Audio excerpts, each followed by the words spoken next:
मुझे इतना ज़्यादा नहीं बोलना चाहिए था, कुछ ज़्यादा ही कह दिया मैंने। बुराहट हुई होगी।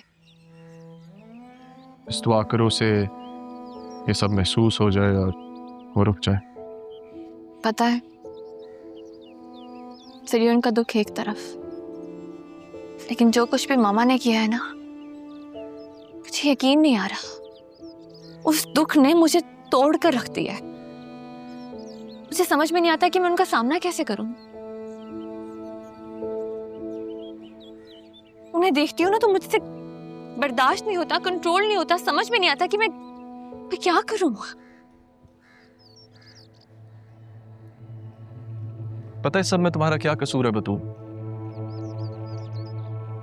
सिर्फ इतना कि तुम्हें ज़रियून से मोहब्बत हो गई, लेकिन अब क्या कर सकते हैं, हो गई तो हो गई। खुद को संभालना होगा तुम्हें आज।